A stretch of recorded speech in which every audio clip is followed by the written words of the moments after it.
Oui, merci Président. J'ai écouté attentivement ce que vous aviez dit auparavant. Vous êtes donc à Strasbourg. Je suis mosellane, je suis sur la circonscription de Sarreguemines Beach. Je suis étonnée, il y a quelque chose qui m'interpelle parce que vous dites que vous auriez la capacité d'augmenter et de former davantage d'étudiants. Or, les étudiants qui viennent de chez moi pour venir chez vous ont été refusés sous prétexte qu'ils ne sont pas en Alsace et qu'il y a beaucoup trop d'étudiants et que vous n'avez pas la capacité de les prendre tous. Or, nous sommes dans un contexte de milieu rural à équidistance entre Metz et Strasbourg et on nous ferme les portes du côté strasbourgeois. Ça, c'est une chose. Ensuite, vous parlez du numerus clausus et du nombre de médecins libéraux réellement installés. Je vais vous donner une anecdote simplement. Il y a de cela 3 ans à peu près, j'ai regardé vous savez, le cahier du Conseil de l'ordre de tous les médecins qui s'installent en Moselle.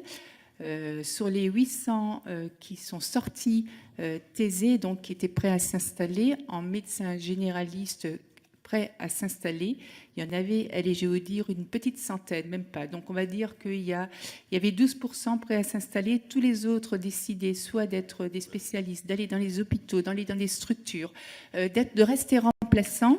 Et je me suis dit, c'est pas le problème du numerus clausus, c'est le problème d'après. Donc, est-ce qu'on se pose les bonnes questions? Voilà, je n'ai pas la réponse, mais je le dis quand même.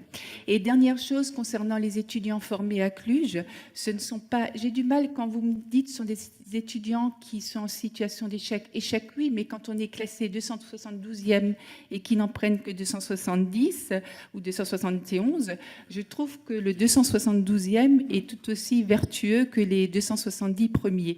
Et donc, il va à Cluj parce qu'il ne se voit pas refaire une année dans des... Alors, je termine parce que je reviens sur votre capacité à augmenter le nombre d'étudiants dans des conditions qui sont quand même plutôt terribles. Je connais un peu pour la fac de Strasbourg, je ne connais pas les autres, mais j'imagine que c'est partout pareil. Et ils préfèrent effectivement, alors je suis d'accord, c'est pas une égalité des chances, c'est pas très, je vais dire, académique, mais ils préfèrent effectivement aller à Cluj. Ce qui fait que Cluj, là-bas, il y a 90% des étudiants à Cluj qui ne sont pas de la région de Cluj. Ce sont tous des francophones et la plupart du temps des Français. Ces gens-là, ces jeunes-là, parce que je vais continuer, je connais un peu, j'en ai entendu parler de ce problème-là. Ces jeunes-là font leurs études. Du coup, ils se sentent quand même en situation d'échec, même s'ils réussissent leurs études à Cluj. Et du coup, ils se sentent quand même très mal par rapport à leurs copains français qui sont restés en France. Il y a eu des suicides à cause de ça, parce qu'ils n'ont pas trouvé leur place. On a dépêché des psychiatres pour aller à Cluj, pour voir un peu comment étaient... Dans quel état d'esprit étaient nos étudiants français qui n'avaient pas les premières places en France.